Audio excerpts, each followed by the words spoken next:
Hey everyone. So in my last video I just talked about the trade between Buffalo and Pittsburgh and involving Connor Sheary, and on paper it looks like a really lopsided trade in favor of Buffalo, and you know it's confusing. Right away it's confusing as why Pittsburgh would make a move like that.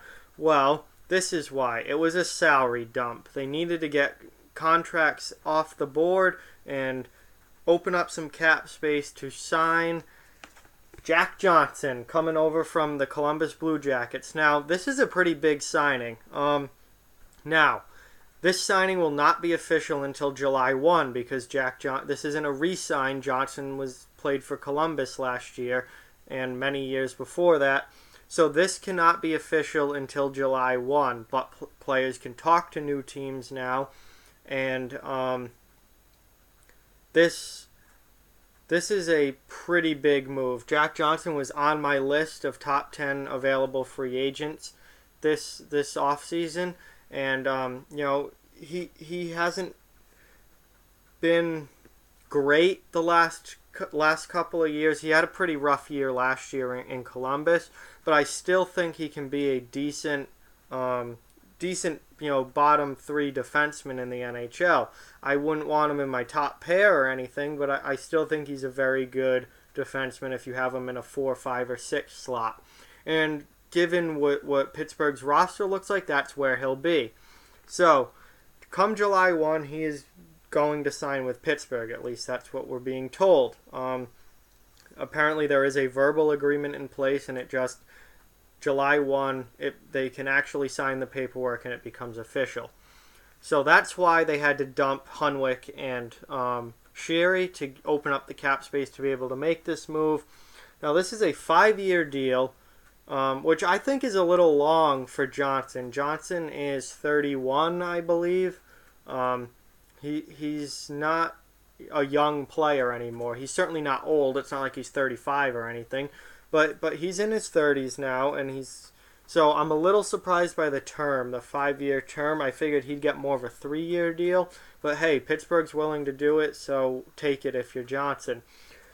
The money, I have heard multiple things.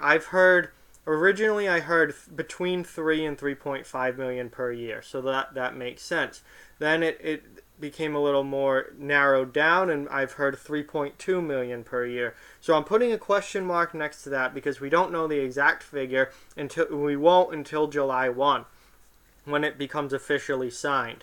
But the original report said between 3 and 3.5 million. Then they said 3.2, and that certainly fits in that range. So I'm going to go with 3.2 with a question mark because it's not official yet. But overall, this looks like a pretty good deal for the Pittsburgh Penguins, and certainly a good deal for Jack Johnson, given the way his time in Columbus ended. Johnson is a guy who will probably play on the bottom pair in Pittsburgh, maybe be the 4th defenseman. He doesn't really put up much for points anymore. Remember, at one time, Jack Johnson was thought to be one of the better, maybe not the best, but one of the better up-and-coming defensemen in the league. He never really turned out to be that star that people thought he was going to be, but he is still a very solid defenseman.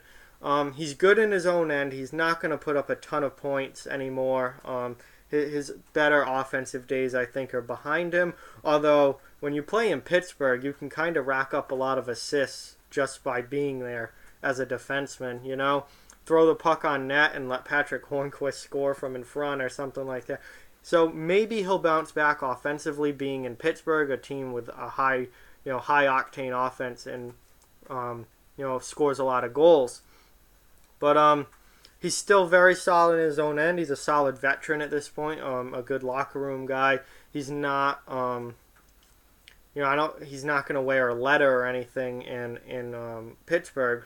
But he's a solid defenseman. He certainly bolsters their defense compared to what they had last year. which was an obvious weakness for them, their defense in the playoffs, and really even all season long. The big question surrounding Pittsburgh as they tried to win their third Stanley Cup in a row was, do they have the defense to do it? And it turns out they didn't. They lost in the second round. Johnson improves their defense for sure. 3.2 million is a solid cap number. The for a 4-5 guy, that's fine. And obviously they like him enough to give him a 5-year contract. So all in all, I think this is a solid move for Pittsburgh, who gets an improvement to their defense through free agency, which is an area where they definitely needed an improvement. And it's also a good deal for Jack Johnson, who really had a rough year last year, and things in Columbus the last couple of years haven't gone well for him. So a change of scenery, I think, is going to be really good. And he gets a nice $3.2 million contract for the next 5 years. So he's in a good place now as far as his NHL career goes, at least financially. And I hope that he kind of has a career resurgence in Pittsburgh. I hope he plays well and certainly does better than he has the last year or so in Columbus.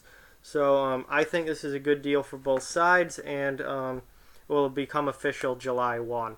So that is why Pittsburgh made that very lopsided looking trade with Buffalo. They just needed to dump salary, and that's what they did.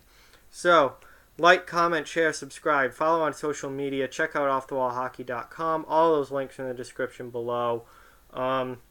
Keep spreading the word about this channel. The subscriber rate is going up. The number of subscribers is good, and I love to see it keep growing, because the more the better as far as a hockey community online goes. So keep that going, and thank you guys so much for watching the video. I'll talk to you all soon.